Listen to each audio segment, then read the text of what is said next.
There was an idea. The idea was to bring together a group of remarkable people, see if they could become something more. I have an army. We have a Hulk. This is the Marvel Tribe, brought to you by Walt's Apartment Podcast and the DisInsider. Avengers! Assemble. So, hello everyone, and welcome to the Marvel Tribe. We are a group of excited and passionate individuals who have come together to share our love for all things Marvel. We are brought to you by Walt's Apartment Podcast and the DisInsider.com. Please check those out. I am so honored to be joined by this amazing group of Marvel nerds. From the big screen to the small print, feel the pulse in your chest so you know you're alive. One team, one love. It's the Marvel Tribe. All right. Let's go. Not bad. Let's do this. How you been this week, Lewis? I've been good. I mean, I don't know what my name is today. I don't know if you caught wind on the podcast. So I had a bunch of family from Washington chime in on the chat room. Yeah. My mom's like, "Happy birthday, Louie." My aunt's all, "Happy birthday, Lou." My grandma's like, so Sean's like, "What is your name?" I was like, "Well, my real name's Lewis. Everybody calls me Louie." And then our guest host, Debbie, with Designer Park Co., she hopped on, and she's all L Dog. And then there was L Money. I'm like, you know what? I don't know what my name is anymore. Man. Well, I'm going to have to come up with a nickname. I might call you LL Cool Marvel or something. So it's a work in progress. Hey, it's all cool, man. Mama said never knock you down. Or I think I probably murdered that verse. So tonight's episode, we got. So as you guys know, we are a little bit short because our two lovely, amazing Marvel ladies are out. We have one saving the lives, literally, has people's lives in her hand, doing her nursing stuff. Then the other one is sick because she's a teacher, and those little germy kids do what they do best, which is that's all I'll say to that. But yeah, no, we got awesome lineup and stuff, and we got a kind of a game towards the end. Just to kind of give you a sneak peek, we're gonna list our top 5 non-Marvel movies that would be way better with a Marvel character replacing someone or adding to something to the movie and stuff. So I don't know about you, but I got more than 5 that's going to be amazing. I didn't get 5. Okay. I'm going to be very honest. I didn't get a list together. I was like, you know what? This seems like it's going to be fun on the randomness. Like, yep. What can I just think off the top and how? So I got a few already in spots, so I'm ready. All right, right on. So first up, hey, Lewis, did you see the Groot episodes on Disney Plus there? I did. I have seen all 6 or 5, I think there is. Yeah, I believe there's 5. So you want to break them? Do we want to break them down episode by episode and stuff? Because I have the list here. It can't take that long.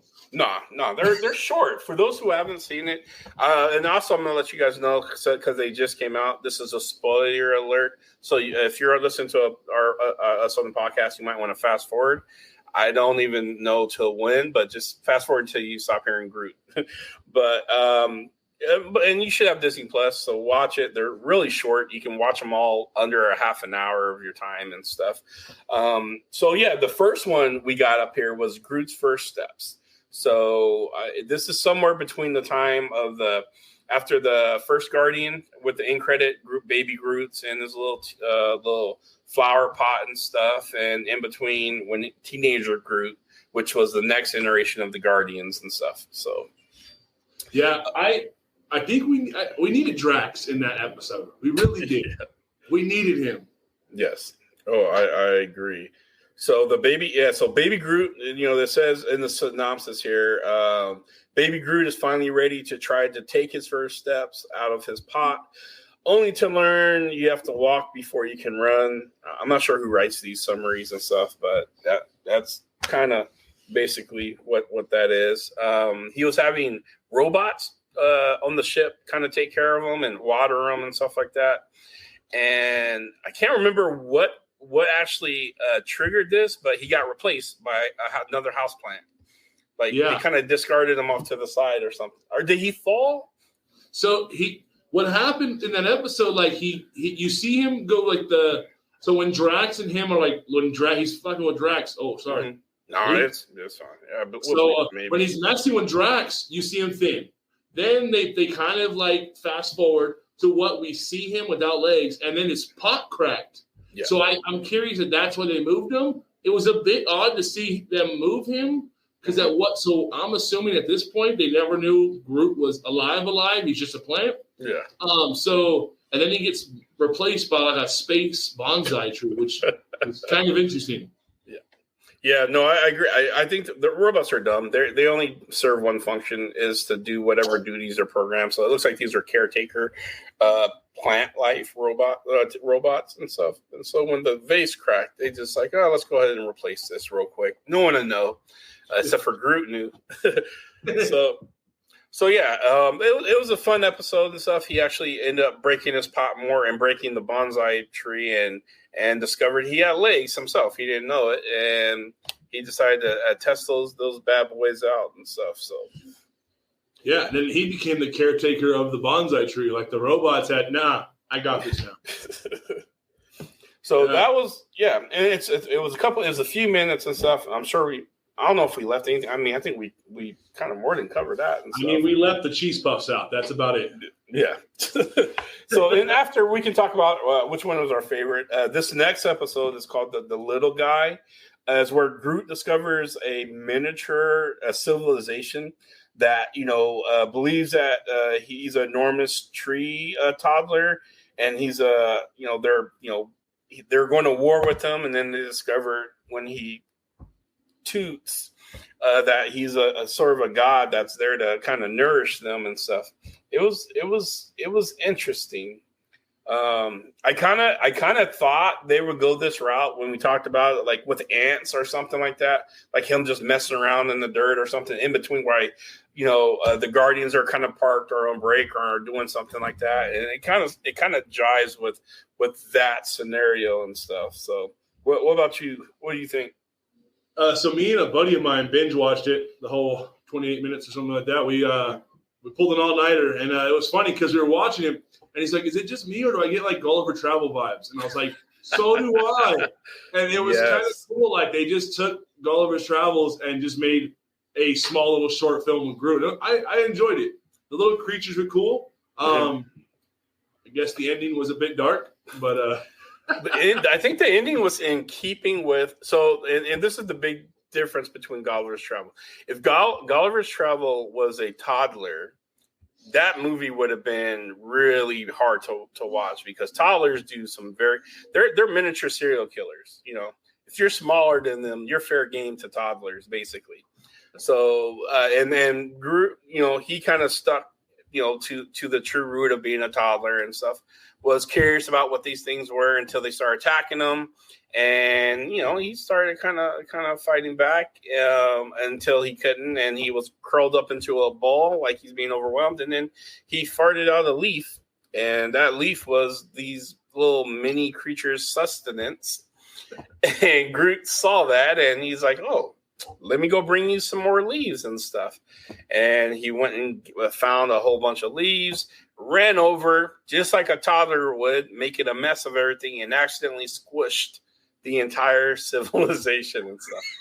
Now, that's not the most toddlerist thing that one can do, because I've had toddler. This reminded me of my son and what he would have done. So after he did the accident and squished these little aliens, he dropped the leaves and walked off like this didn't happen.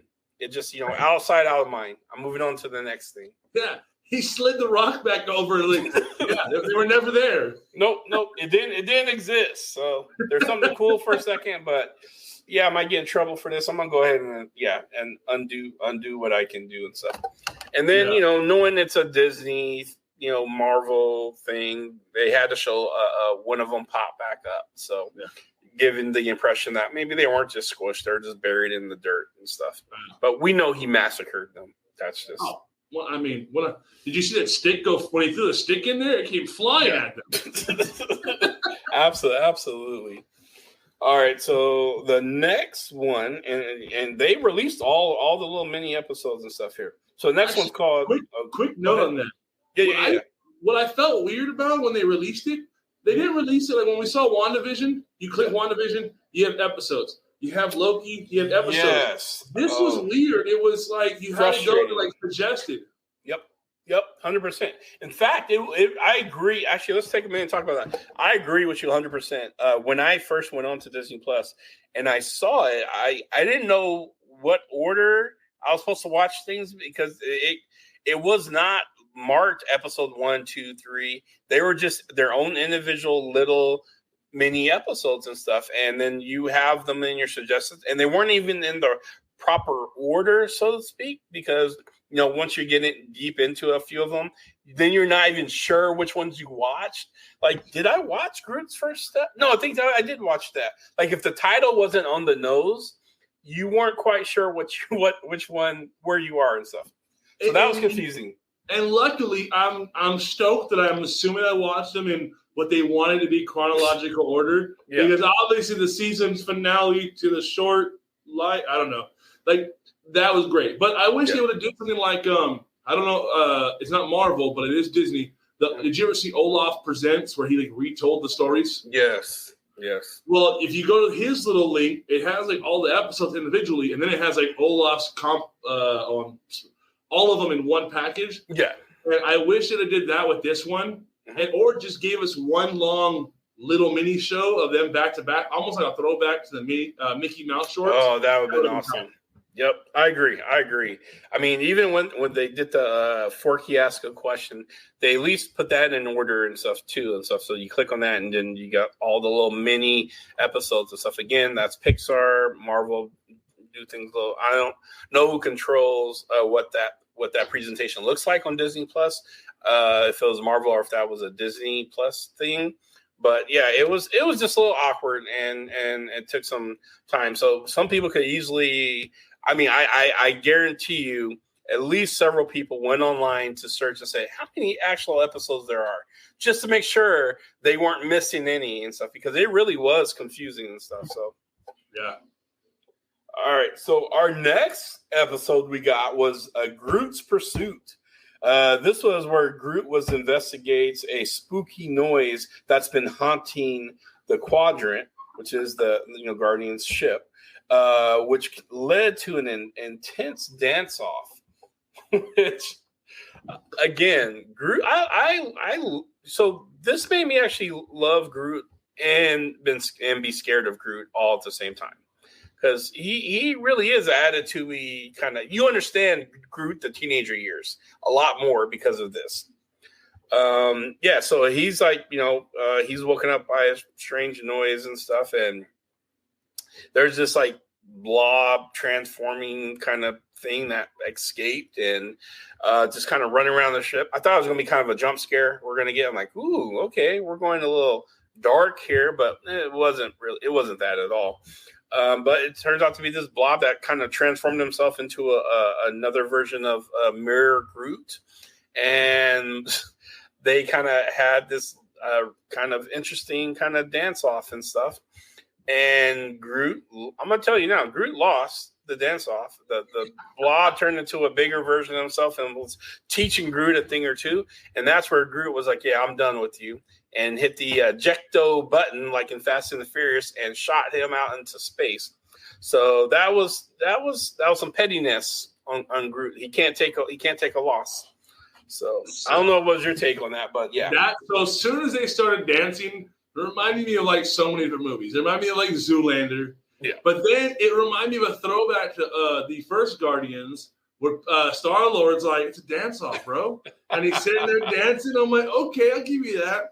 Yes. But I hope if we've learned anything from the What If series, the animated stuff can make itself way it's in the film. Mm-hmm. I hope that we get that weird creature back for something. Because he kind of had me laughing where he's like, no, that's not how you do it. It's step, this. I was like, yes. I know. I loved it. I loved it.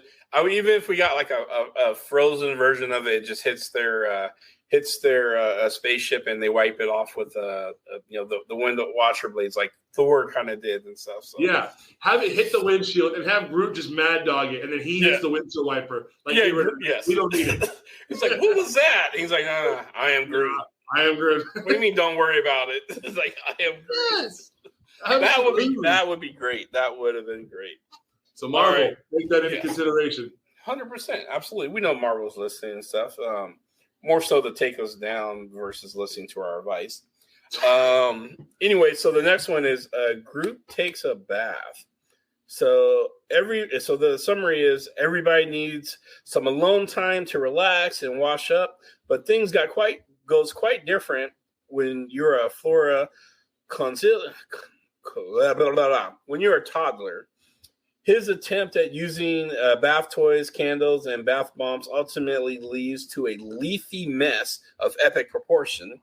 And then after his leaves grow into a bushy-like, proportions, Groot decides to take his haircut into his own hands and get a little inventive with his new hairdos. So this one was, it was interesting. I had more questions than what got answered and stuff because of how quickly, does his leaves grow like it's a beard? And why is a toddler getting a beard at this point in time? But I had some questions and stuff that were just ridiculous for myself and stuff. I don't know about you. This one, I thought it was, so leading up to this episode, and again, Marvel, we're halfway through the season and it slips up on us. But this one, I felt there was a lot of missed opportunities for some like one-liners, even though Groot is only a one-liner. But like when he was like cutting his leaves, it would have been cool for him to like mimic Thor, Captain America, Iron Man. Like those are his idols. Like, or not, I guess maybe not because he hasn't seen them, or like mimic Ronin or mimic Star-Lord. It would have been cool, kind of like a youngster getting dressed up to go to work like dad. It would have been cool like that. I thought it was a fun episode. The last little 2 seconds of the show was probably the best part. Mm-hmm. But overall, I thought it was cool using the bug to like make the mud spiritual looking. Yeah. I thought the effects were cool, but yeah, that one it caught me going like, huh? What happened? But overall, that end scene, a little like fox creature. Yeah. Just like, I don't want to say skins him because he didn't do that, but he ripped off his fur and boom, got him. Again, baby Groot's a little bastard. I mean, this is yeah. I'm liking this little. It gives me Problem Child, the movie kind of vibes and stuff. Like he really is. He's not a sweet little cuddly like, oh, poor baby. No, he's a little terror, and he shows it through his actions and stuff, including and don't get me wrong, some of these people absolutely deserve the pettiness that Groot gave them and stuff. So I'm not saying he's just out there being evil and stuff to things. Like the little monster bird looking thing was laughing at Groot and stuff. So, Groot has shown what's what, and he got the upper hand and took his tail or fur or whatever that was and wrapped around like a boa. So that was interesting. We got our last one we got here is Magnum Opus. So Groot sets out to paint a family portrait of himself and the Guardians, only to discover just how messy the artistic process can be. And I Am Groot. Wait, what is this? Okay. And then it just has a special cameo from another one of the Guardians and stuff. So you want to go first and talk about this episode? Yeah. So this one right here, I liked it because it brought in the Guardians. I enjoyed that. It seemed a bit out of place. I would have much besides the cameo, and I'm gonna get to that in a second. But the childlike actions, him painting family portraits of that, I would have liked to see that like second episode, because then you kind of see him progress from being innocent and growing legs to being like you said, he's a badass. Like, let's go. But I see why they saved it for last, because obviously Rocket shows up. And I couldn't tell if the graphics were better or worse, but Rocket just had this new like swagger to him. But when he busted out the glasses, it kind of hurt my soul. I was like, he's getting old. Like, no, not Rocket, not yet. Like, but like and then I was even more pleased when they announced like it was Bradley Cooper voicing Rocket. At first, I was listening, like, is that different or is that? But no, it was. And I'm curious though, because it does seem a little different. I'm curious if it was Bradley Cooper saying those lines, or if they chopped up some of his lines of the movies and dubbed them all and pieced it together. Yeah, they've known to do. Yeah, it seemed to be him, but it seemed to be off a little bit. But overall, that episode was a real good one. You got to see the Guardians. I wish we saw, dude, when he takes Star-Lord's boot to like cook it, and then he chops Rocket's hair and Drax's soap. I was like, yes. But I wish we'd have saw like Drax's hand like looking for the soap, or maybe Star-Lord like waking up and looking for a boot. Not necessarily the actors themselves, but just hands so we can see it's them. But overall, the season finale, so to say, was a good one.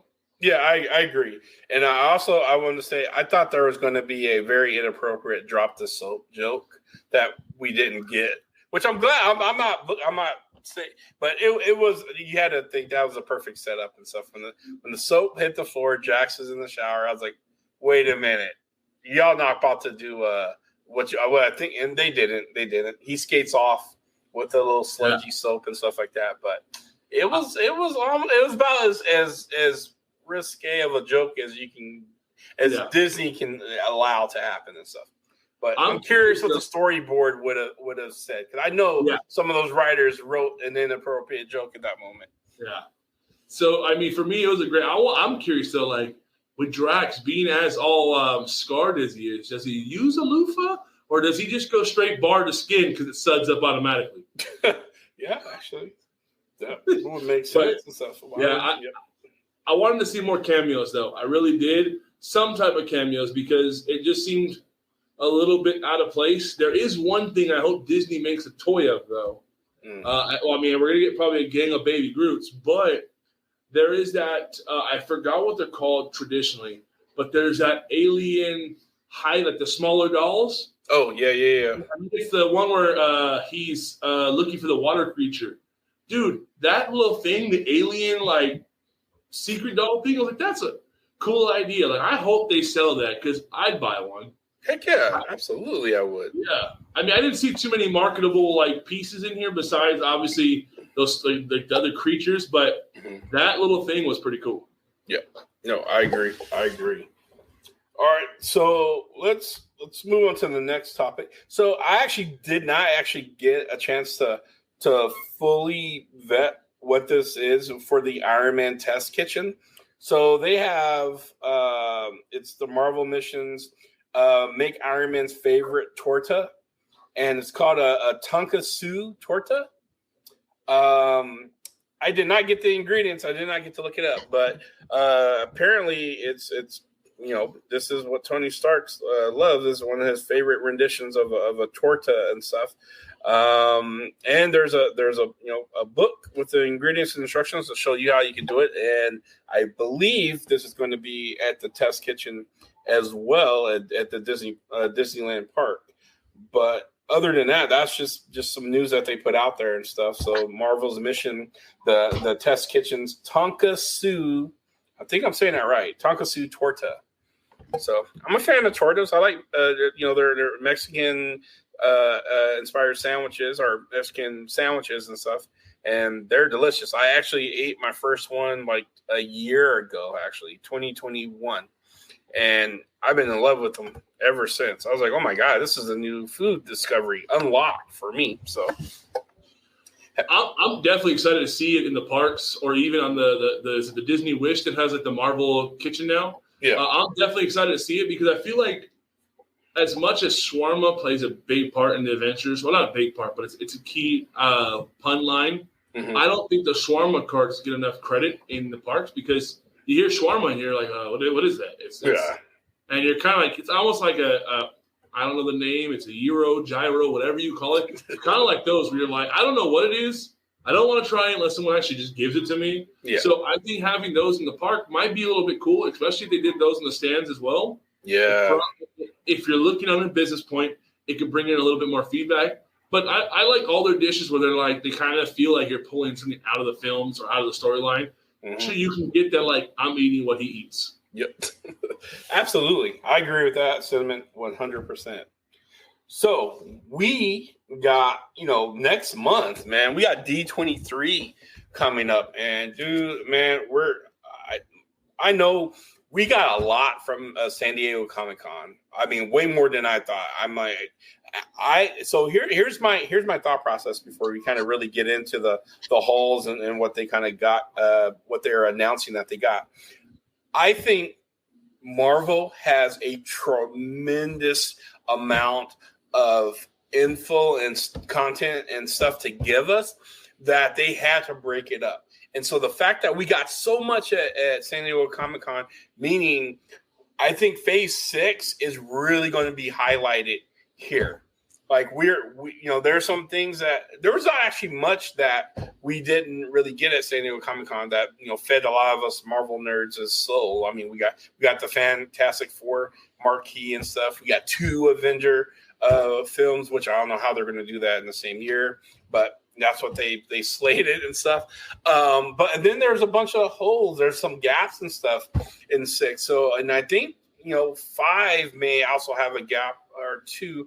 There, we even though it looked like it was a full lineup and stuff for that, they didn't also talk about the season 2 versions for a lot of shows. So we may get some trailers about that. What's coming on Disney Plus and stuff. Like for real, we may get another Black Panther trailer, which I hope so. This first one was amazing, even though it was marketed as a teaser trailer. That looked like a really amazing, like full on emotional award-winning trailer to me. But if we get more, I would love to see. I would love to see that. I mean, I would love to see actual Black Panther or whoever's going to be the Black Panther and stuff. So I can speculate a little bit more accurate versus seeing their bum and try to guess who's playing the character and stuff.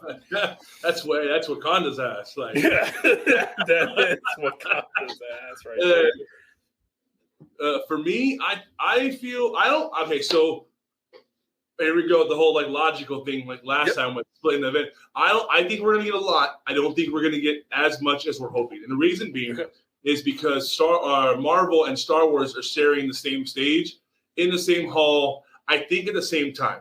But that being said, I think you hit every. I'm gonna say we get. It's easy to name titles. You don't need to have cast come out because they're still not cast yet. So it's easy to name titles. I'm gonna say we get an official trailer for Black Panther because it comes out in November. We got our recent one. Was it beginning of August or like end of July? I think it was like the last week of July. We got Wakanda Forever, the teaser. Yep. So then you give us like 2 months to brew on that. September, they drop the official. It comes out in November. So October, you start doing all the TV plugs. Yep. I'm going to say we get an official trailer for Black Panther. I'm going to say we get the official trailer for Guardians. I'm going to say we get the official trailer for Quantumania. Those are my 3 trailer predictions that we're going to get. I do think we're going to get more announcements for Phase 6. I do believe that we're going to get either partial or the full cast for Fantastic Four. Yeah. But then also, too, I do think we're going to get, for Phase 6, we're going to get plugs for Disney Plus TV shows. Yeah. Those are my predictions for it. I'm not 100% sold on it, but I feel confident enough. Those are the big things we were missing from Comic-Con that you can give us without having – I mean, we knew about Blade, 2 years ago, was it now? Yeah. So we knew about that. We knew about Fantastic Four. We knew about that. And we were hyped then. Now we're closer.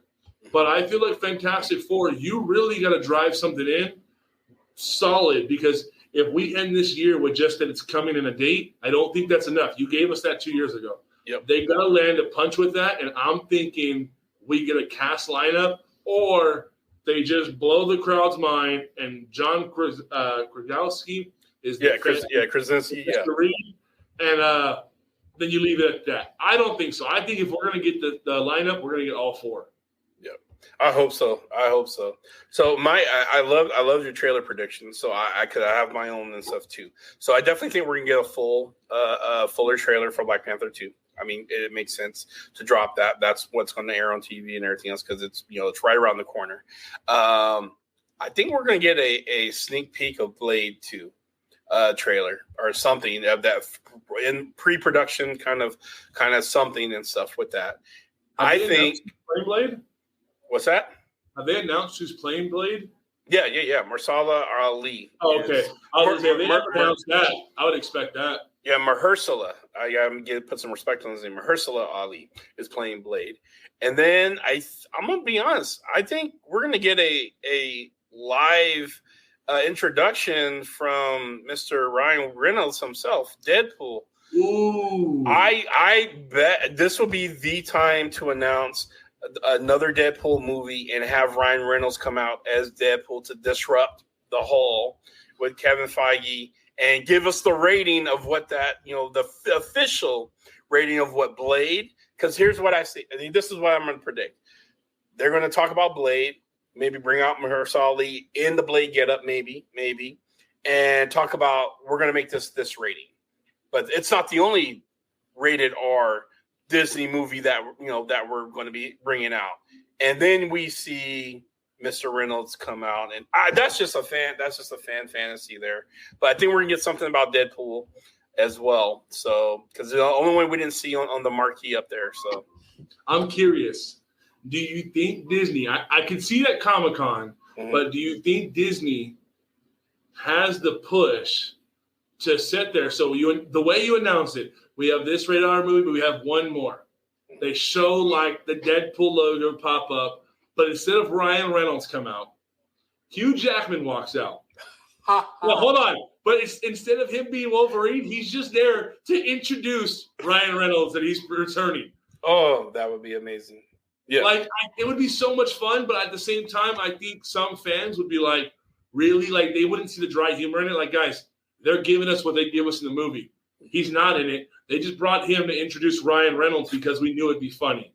Or you have him come out and introduce the new person playing Wolverine, and you say Wolverine making his introduction in Deadpool. Yep. So, oh my God, yes. That'd be tight. But I think we're asking for a lot on that one. We are. That would be asking too much, and they need something for next year to back it again. Yeah, and you have to fill the X-Men expectation because we got the Fantastic Four, which was a Fox property that we got the rights back. We got a little bit of an intro from Professor X in this last Doctor Strange. We want and fan show. We want a little bit more X-Men. We actually would love to see a rebooting of something or something. So I think we may get I'm hoping. I don't really think we're going to get anything, but I'm hoping we get something for I think we might get X-Men now that I think about it because we got, I don't know if it's confirmed yet, but the gentleman that's playing, it was in Mandalorian, potentially playing Professor X. So I think, you know what? If that is true, I would take back that we're getting Fantastic Four news. Okay. And give me more Marvel news. Or X-Men. X-Men. Okay. So, and the guy who played, I know you're talking about, and is, God, I know his name, Giancarlo Esposito, who's an amazing actor. Dude gets his flowers and stuff.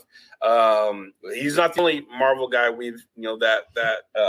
this Star Wars guy that came over to the Marvel side of things and stuff because we got Moon Knight, which he was also in Star Wars as well too, and so but yeah, and we got and not only that to hush the comments, feedback, whatever comes in about what we're good. Just remember, he came from Star Wars to come to Marvel. Mm-hmm. He is a African-American character. I don't know his full Giancarlo, but he is a darker skin complexion character playing what we know as a lighter skin. But if you want to question any of that, just think of Mace, Mother effing Windu now playing Nick Fury. And silence everything. I mean, I'm so excited for that. Mm-hmm. And I'm so excited to see the versatility that actor brings to that character. Yep. Because it's going to change the game.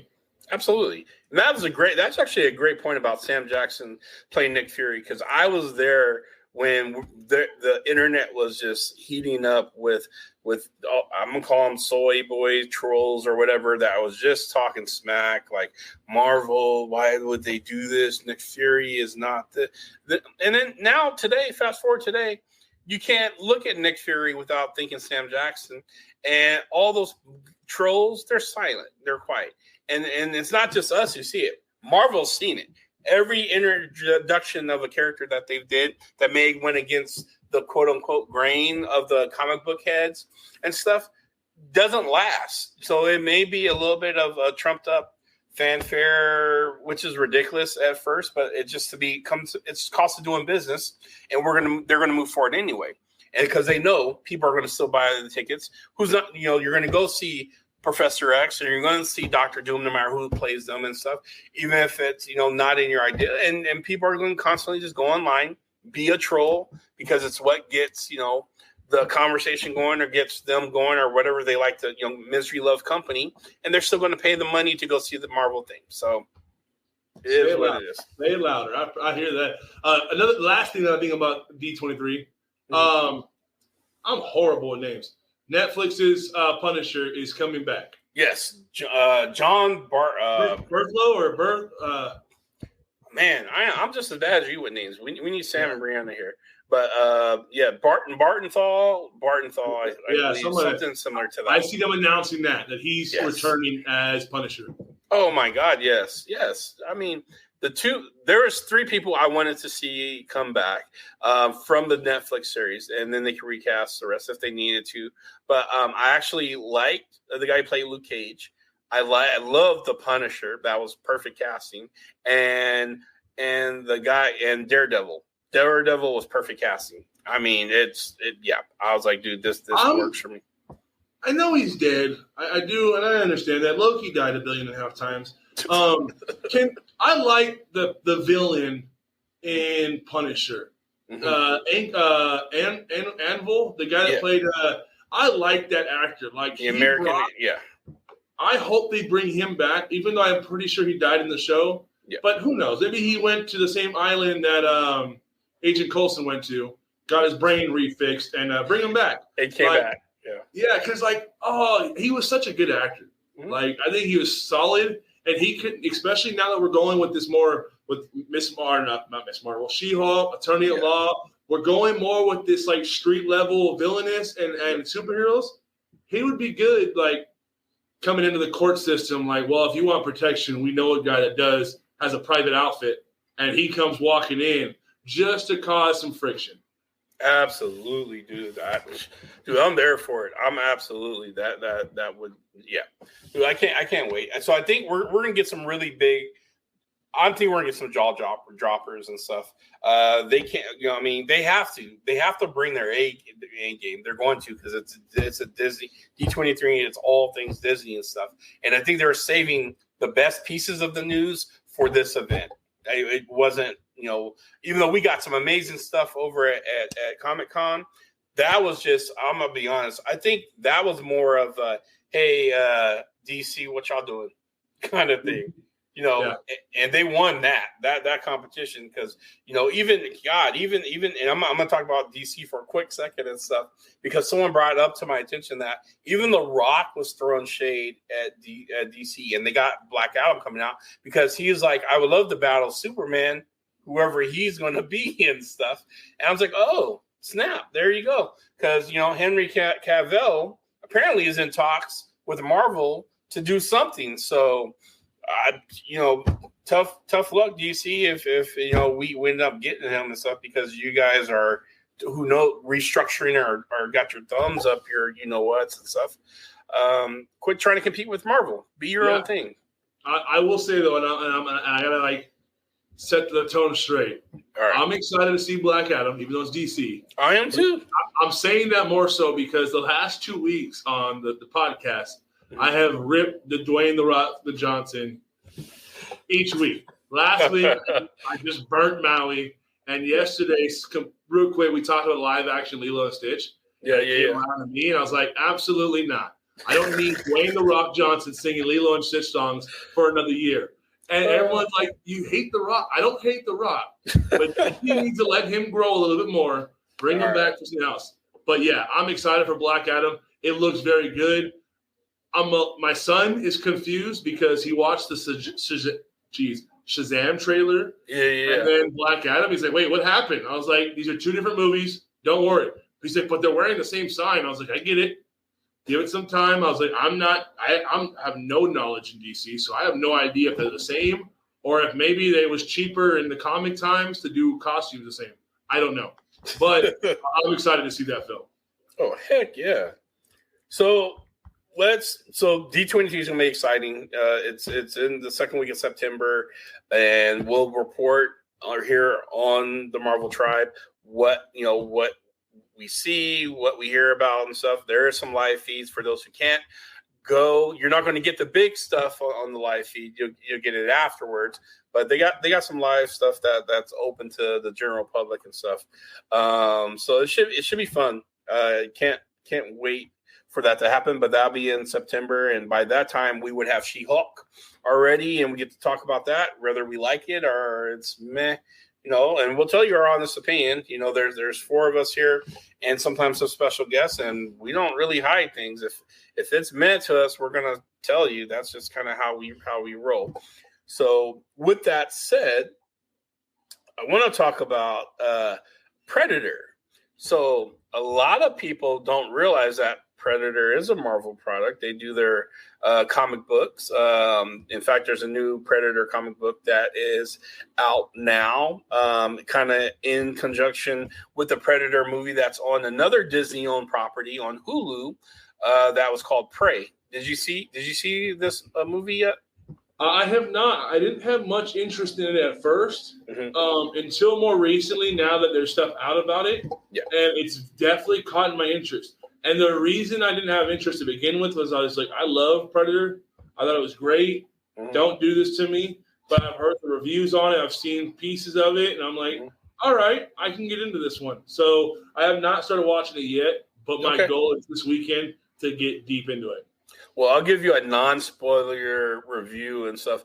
I'm a huge Predator fan. Huge.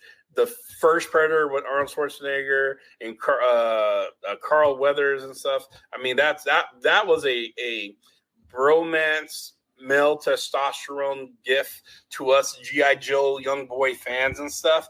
And it said every cheesy one-liner and everything we thought our heroes and made half of us want to go join the military and be special forces. It was phenomenal and stuff, and for what it was and its time, and it's still, to me, one of the greatest action movies there is and stuff. With that said, and I'm saying this with knowing how many other Predator movies and stuff out there and stuff, this is it right there in the league with it. It's I'm not going to say it's a tie, but it is almost as good as that first Predator movie. It's actually was the Predator movie I've been waiting for, because the last one called the Predator, where it was like the little small town and stuff like that. That was just like, okay, we're about to do the Freddy Krueger, Jason kind of thing and just bury out the franchise and chase the dollars and stuff.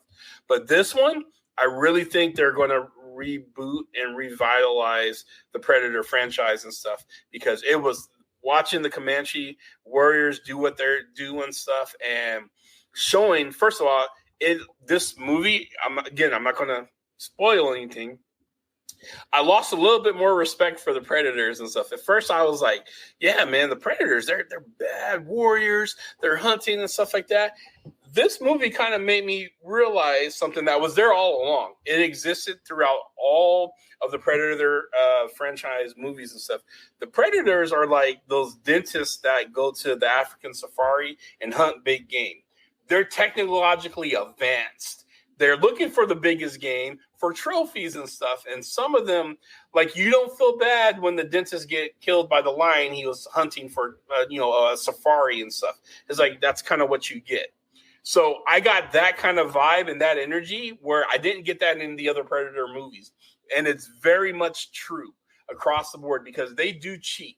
They have more better technology and they use it whenever they can possibly get away with using it and stuff. And I was like, okay, Okay. So, but it was good. But yeah, Predator, the comic book, the brand new issues out. So for all you comic book heads, if you guys haven't checked out like Marvel Unlimited, that's a great source for people who want to get caught up on comics. You can check them out. I think there's a light version you can get for free. It's an app. You can read almost virtually every comic book that Marvel came out with. And then the subscription stuff will give you a little bit better access to their comic books. You get like better side scrolling and everything else and stuff. And then you get some of the newer releases before they actually hit the comic book store and stuff. So definitely check out Marvel Unlimited if you can. And Marvel Unlimited, if you're listening, we're always looking for a new sponsor here at the Marvel Tribe. So, hit me or Lewis or Sam up in our DMs. But yeah, so what's your take on Predator? Like you're just. Oh, I'm excited for. I thought it was a show. I didn't realize it was a movie, which makes me even more excited for it because sometimes TV shows they can get lost, and we've seen that with what we have on Disney Plus. But I'm excited for it. The original Predator. When I first saw that, I forgot how old I was. My uncle put it on, and when you see the vision through the Predator, where it's like heat seeking and all that, I was like, "What is this?" Or they're invisible and you can't see them. Like that part where like the Predator's up in the tree and he's invisible, and then it just drops the cloak and he's just like there. I remember seeing that like, oh my gosh! And I've enjoyed Predator. I was not a big fan when they made the morph to Alien versus Predator. It was good when I was younger, but watching now, it doesn't hold the test of time. Agreed. So I'm excited for it, and I hope this rebrands it. Not rebrands it, but revitalizes it, and we get some more. And don't be afraid to take some time in between movies. Yes. If this one does good, we don't need another one immediately. Nope. But also, too, if you do one or two, that's plenty. We don't need a lot. Because one thing that's driving me nuts at Comic-Con, we do not need a John Wick 4. So if Prey does good, cool. If it does super good, make a sequel, pump it out in 2 or 3 years. We can wait. Yes. Do not try to rush it since it's on Hulu. Give it a smaller budget and shit. Don't do that. Yeah. Don't do that because then you're disgracing the first one. Oh, amen, bro. Absolutely. Do not rush it. Let it marinate in people's souls for a while and stuff. Give them time to miss it. And then, if it's that successful, then hit us up with another. Take your time with that and get it right and stuff. But it's like, like I said, don't pull the Freddy Krueger Jason thing. For those who don't know, where it's just chasing the bag. They're chasing money and they're coming out with boom, boom, boom, boom, boom. I think the most relevant thing I can say to that that's out there right now is you have like the Halloween series and you have the Fast and the Furious series and stuff. No hate on both of those. Chase those bags. Fast and Furious has an audience that they're almost just daring them to quit. They're like, what if we do dinosaurs? They'll stop. No, they're not. They're still going to give you their money. So they're daring you guys now to leave them. You're addicted to Fast. But Halloween, it's like, all right, it's over. It's what it is and stuff. So. You can do 10 films, but make sure there's story. If you don't have story and the heart in there, you're going to lose everybody. Yep. Fast and the Furious, I think the one reason why it does have a huge fan base is because each movie, even though it's lessening each one, you still have that family aspect. And I know that sounds so cliche to say because Vin Diesel about family. Yeah. But like Halloween, I mean, geez, has nobody learned to outrun this guy? Like, how does he just catch up? Stop it. Yeah. Get him on a scooter or something. Get with the times. And to be honest, if you saw the last one, and I'm a huge Halloween fan. I'm a huge horror movie fan. That's my genre and stuff. But the last one, there's a small at the very end segment where he's like surrounded by. I'm gonna ruin it. It's been out for a year. You should have saw it. The next one is coming out this October. But he's surrounded by these town folks and the people he's been tormenting for all these years and stuff. And he's like outnumbered. Like, dude, he should be done. Like, he's been going toe-to-toe, one-on-one with a lot of people and besting them. When you got a mob of angry, like bloodlusted people, that's your number. You're done, right? No, all of a sudden he turns into to take borrow a phrase, John Wick. and just rips them the strip. I'm like, that's not Michael Myers.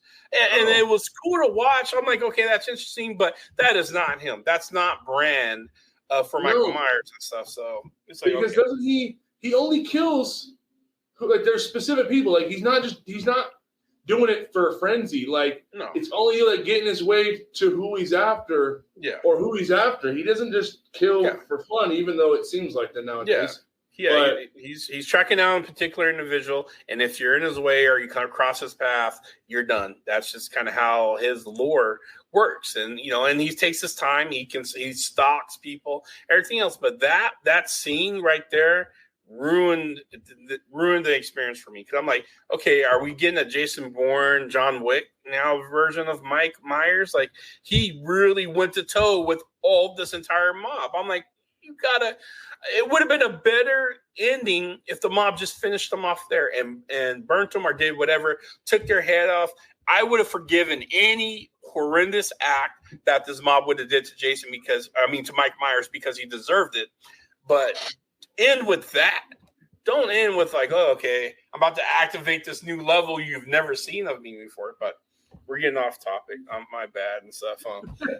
So you ready to move on?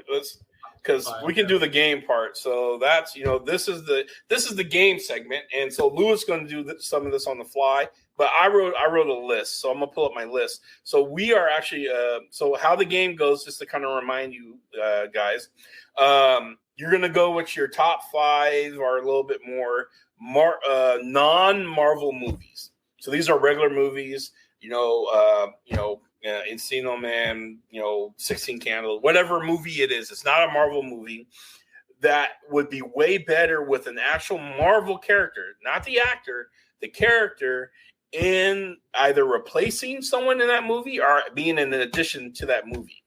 So with that said, you want to roll one out and stuff, and I'll go back and forth. Yeah, we'll go one for one. We'll go one for one. All right, off the top of my head, I'm thinking Doctor Strange in the Matrix. Oh, I didn't even think. Oh, okay, I like that one. So is he an addition, or are he replacing Neo, or is he Morpheus? He's the the Oracle. Okay, I like it. Yes, that gives the Oracle a little bit more cred and stuff and importance in the Matrix movie. No disrespect to the person who played the Oracle, but it really was. If you remove the Oracle, the story could still progress. But with the Doctor Strange as the Oracle, it kind of makes like you got Morpheus as your personal trainer, and then you got the Oracle who is like a level up, who's introducing you to the whole Matrix and how to battle the. Ooh, I like that. The multiverse of the Matrix. Heck yes. All the Neo meets all the other iterations of Neo and stuff like that. And all right, so mine is E.T. So I thought about this and stuff. It would be E.T. with Groot. And it'd be similarly the same freaking story and stuff. Elliot finds Groot in his little shed and stuff, and all he says is, "I am Groot." That's all he could. He's like Groot, and Elliot figures out and learns throughout the movie Groot's language and stuff. So everyone else is still confused. The mom's confused. The little sister, she's going around saying, "I am Groot." They touch fingers or his little tree thing and stuff, and the leaf and the leaf glows, and it's like, "I am Groot." And so I really think it would be a good replacement for the ET, because he's an alien. He somehow got here. Maybe the Guardians landed because Star-Lord wanted to pay respect to his mom graveside and stuff like that. Groot, a teenage Groot, gets left behind. Guardians don't, they forget about him, and then at the end they come back for him and stuff. So yeah, I think E.T. with Groot would be mine. All right.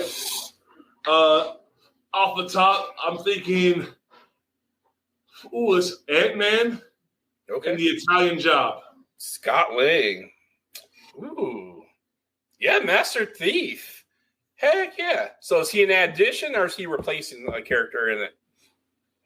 Oh, who do you replace, though? That's a great lineup. I know. You got Charlie Stern. You got Mark Wahlberg. You got who played the Hulk? What's his Mark name? Ruffalo? No, Edward Norton. No. Dude, that was a good. He would be a replacement that Mark Wahlberg met in prison. Not a replacement. He'd be like another addition that they met in prison.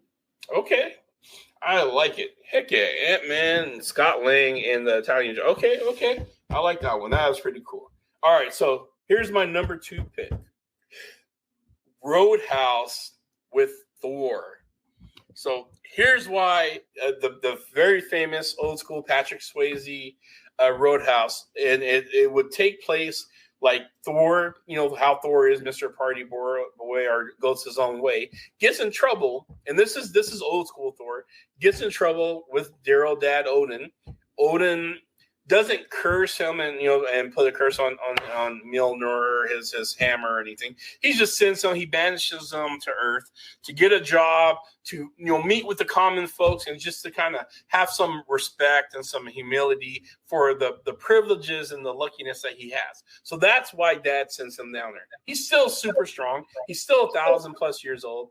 He's all that. So, but he has to get a roommate. He has to get an apartment. He has to live like the common folks, and he has to be humble. He has to humble himself. So he gets a job as a bouncer.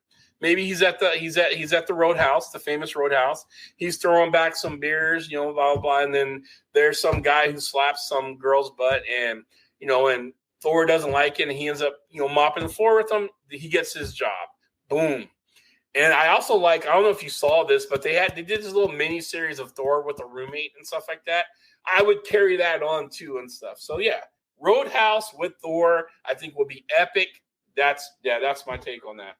So I got one, but I'm curious. Did you pick these out and then that's the game, or did you pick the game and then plan these out? Because that sounds like this inspired the whole game. No, I picked the game, and then this is what I went to. I like that Roadhouse Thor one. Yep. If anybody's listening, use that. Let's go. Heck yes. So mine, just listening and really trying to. So I'm gonna build this one out. All right. Breakfast Club. Okay. Ooh, okay. But the students in trouble.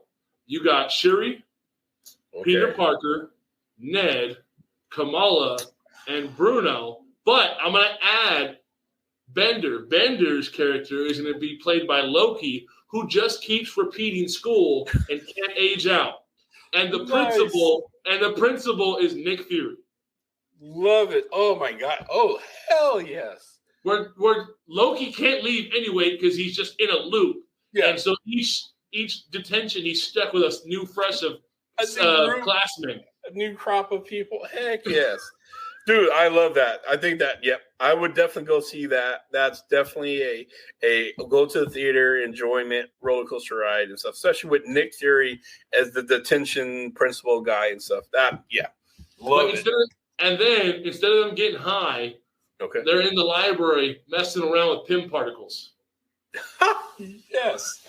Heck yeah. And they unleash something in the school or something that they have to track down before Nick Fury finds them and then expels them all or something like that. Yes. Heck yeah. Dude, we should be movie writers and stuff. We should. All right.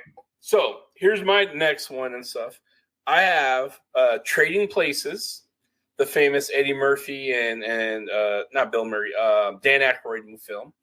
It's Tony Stark and Rhodey. And same thing. Tony Stark is that rich, privileged, little whiny, little, millionaire at the time. He's young enough and stuff. And Rhodey is just, he's that ex-military guy who's hustling and scamming people like Eddie Murphy and stuff. And then, same scenario. They get swapped out and stuff. And, someone thinks it'd be fun to ruin Tony Stark, and someone thinks it'd be fun to take Rhodey off of the street and make him the new Tony Stark, and they just go through that. So Jamie Lee Curtis will still play her part. Everything else will be the same, but those characters would be the absolute those are the replacement characters and stuff for that film. So oh my gosh, that's a good one. Let's see, what else do I have? I don't have any written down. Let's see. Oh, Moon Knight, Daredevil, Punisher, Blade, Four Brothers. Oh, Okay. I actually like that.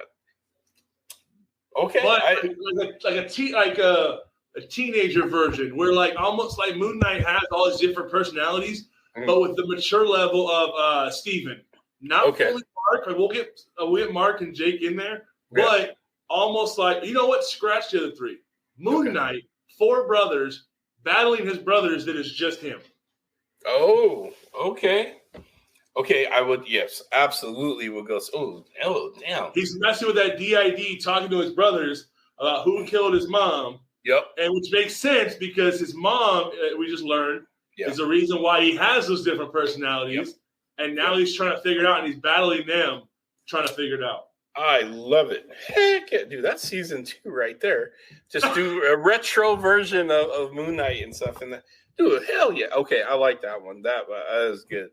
All right, so here's my this is my zinger one here. I have Beverly Hills Cop with Deadpool. Deadpool.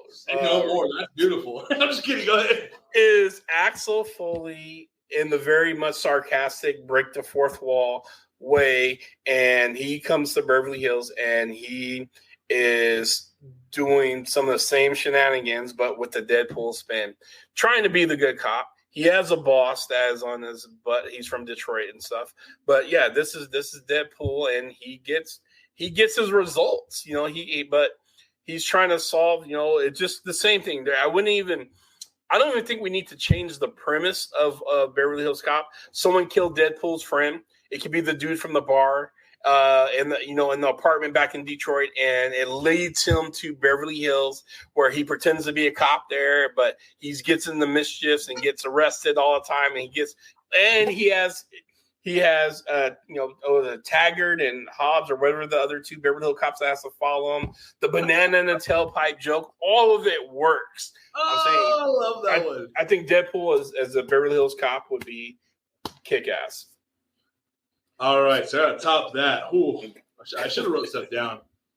Oh, okay. Rocket and Groot. Okay. Lion King replaced Timon and Pumbaa. Okay. I can see that. They would definitely get Simba killed. Imagine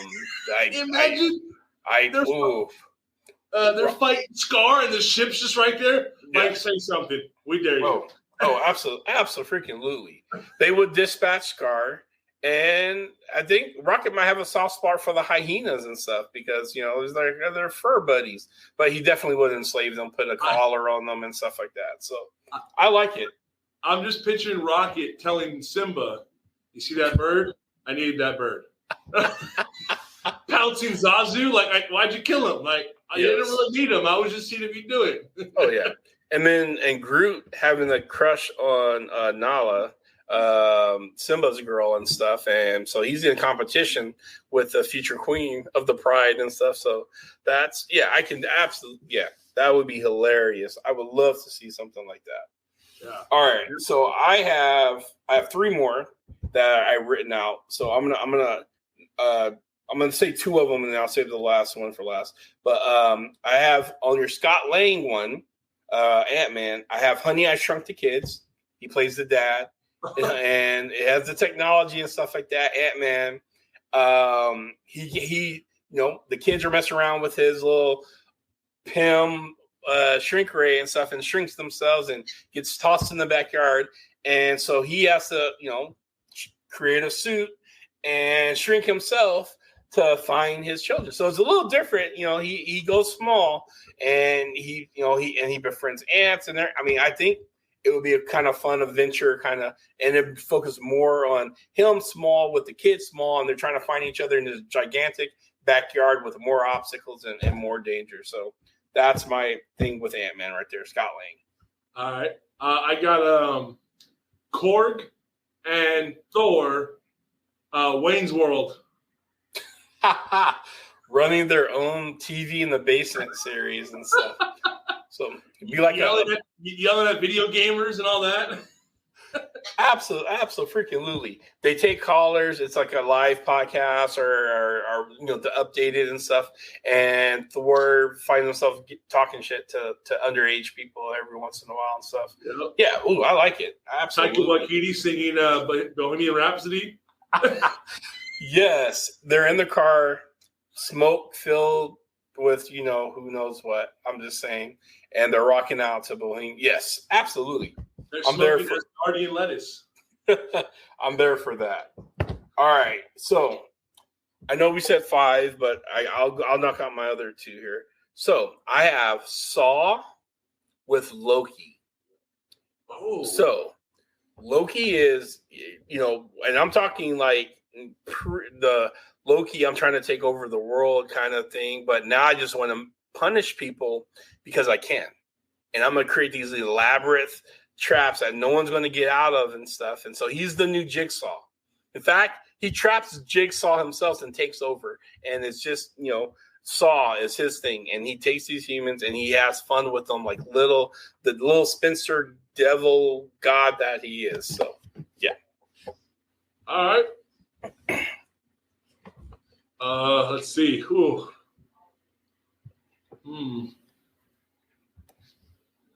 Scarlet Witch. Okay. Alice in Wonderland animated movie. Ooh. Addition or replacement?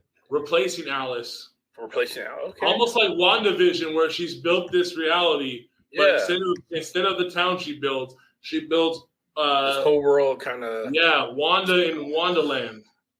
That would be dope. Okay, I like that. It has some like touches of Wizard of Oz and Alice and everything, and it's very. You get the Cheshire Cat and all that stuff because it's all in Wanda's. I like that. It's in Wanda's reality and stuff. That's on the nose. That's right. I like that. I would absolutely go see that. All right, my last one. It's Harry and the Hendersons.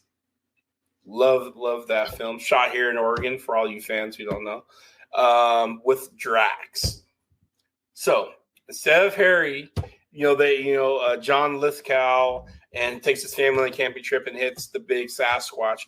He hits Drax, who's just wandering in the streets. He sees this foreign thing, which is a car. It's an old school 1980s station wagon. And he does this infamous, if I stand still, they won't see me. And he gets thrashed by the family.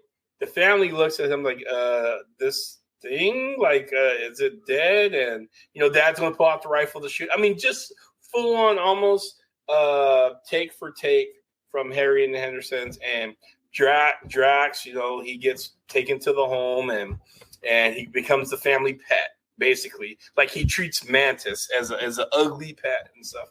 So yeah, Harry and the Hendersons with Drax, I think that would be hilarious. All right. My last one, Guardians of the Galaxy, Star-Lord, Rocket, Groot, Gamora, and Drax. Okay. The Goonies. But with all of their not a recast. Okay. But almost like they are journeying to find One-Eye Willie after the Goonies have passed through, like really trying to actually. Just commentating, like if we can get Guardians watching that, but like their view of it, almost like with Rocket, like why didn't they just climb across? Or Drax, like why don't we just go to the beach? Like all their dry humor, like this doesn't make any sense. Yeah, nice. I love it. Heck yeah, and just like how Star-Lord believes like a lot of the stuff that isn't really true for everyone else and stuff. He said Footloose is the greatest movie ever, and Spider-Man's like, wait, what? He believes the Legend of One-Eye Willie is a real thing, and he's like, and they're, oh my god, I know the whole setup. They're in space, and they're looking for jobs. They're like, all right, we haven't caught anyone, we haven't had to save anyone, we haven't had to bounty anyone. And then Star-Lord is like, he noticed that everyone's getting kind of bored and stuff like that. It's like, oh, I have an idea. There was back on Earth, on my homeland and stuff, there was a legend of the One-Eye Willie. There's this treasure that was worth its weight in gold. And there's this group of explorers who try to find it, but I think they couldn't find it. And anyone who tried, they couldn't find it. So let's go. And then Rocket's like, wait, what? The One-Eyed Willie? Yeah, I'm sure I've heard of that on Earth. Yeah, let's go do it. And then they're beelining it to Earth. They go to Astoria, Oregon and stuff, and they follow the whole thing and stuff. There's a new version of the Fratellis or whatever and stuff that they're kind of cooling out with and stuff that murdered some people in the cabin. And they're like, wait, what the hell's going on? Like all that stuff, like all. Yeah. And they comment on how stupid some of this stuff is and stuff. Like, they're thinking about it very logically. Why don't we just blow this restaurant up and go through? Like, sitting there. Yeah, that'd be great. Actually, you could have a Gamora in there and either Nebula or Mantis playing the two girl characters. And for the Fratellis, I would almost have bring back Guardians. Oh my gosh, he was in Talladega Nights. I forget the actor's name. Not Will Ferrell? Not Will Ferrell. Shake and Bake Buddy. Oh, I know what you're talking John C. Riley. Yep. John C. Riley. He's one of the Fratellis. The other, oh my gosh, the one that said they got my message when Rocket says he's like, I just want you to know I voted against this. Have those two as the Fratelli brothers. Nice. Heck yeah. Yep. Oh. And check this out. I'm gonna set up this quick scene and stuff on. Oh my God, I'm already seeing this movie play out. So they somehow got underground and they're walking underneath the streets of Astoria in these tunnels and stuff. And remember the water scene with the pipes going up and down stuff. So they're walking past. They acknowledge the pipes. It's an ode to the original Goonies, but they just keep walking. But Groot gets curious because he sees a leak. So he's like, I'm going to plug up this leak. So he wraps his little vine around it. And then another leak spring. And then he wraps his vine around that. And then another one. So he's like whipping up all these vines. And next thing you know, like the pressure starts to go and he's like shaking things and he's getting mad. And so it does the same thing. Like everyone up at the top, the water fountains and stuff are going up and down and off and stuff. And then you hear someone gets hurt bad in an accident and Groot lets go and catches up with everyone else and just like nothing happened. He's like, yeah. He just jots up with everyone else. The slide part. So the slide when they go down into the cave, you got Drax, who's having now the time of his life. Like the scene where he's like, do me on Guardians 2. He's having the time of his life, falls in the water. He's like, let's do it again. Yes. In fact, oh my God! In fact, the part where they're playing the bones to get the cave open and stuff. Tell me you don't picture Drax like when the bottom starts to drop out and stuff, and there's like this fog of doom. Drax looks down there, and is like, "You did it! You opened the cave!" Like he's like, "No, that's a pit." It's like, "No, I'm pretty sure that's the cave." And then without a second of Star-Lord's like he like to tell him like you're an idiot, Drax just jumps into it. And he'll see him, and he's like, "Yeah, this is not the exit. Just letting you guys know." It's like oh my God, I want to make this movie. This will be hilarious. So, I got an idea I'm going to throw out to you. All right. Goonies of the Galaxy. What if, I'll create a little design for it. We could throw that shirt up. And in honor of this episode right here, we throw that design up on a Redbubble. And it's an exclusive tee. Yep, that works. You hear that, listeners? So we'll work on that and stuff. In fact, we're going to title this episode Goonies of the Galaxy. And you have to watch this episode before it makes sense. So that's all I got. I actually love this game. I love spitballing with you and stuff. Like, I think this is awesome. I wish the girls was with us because they'll have fun with this too. But we'll definitely do this again. We'll do the game, this game thing again and stuff. So with that said, it's we're over an hour and 13 right now and stuff. You got anything to say in closing, Louis? No, except we had a great time. Absolutely. So with that said, Marvel Tribe, we appreciate you guys. You guys are Marvel fans from the expert to the beginner. We thank you guys. Make sure you rate us on your favorite podcast and give us those stars because that helps us out a lot and stuff. And until then, we'll see you next time. Peace out, Marvel Tribe.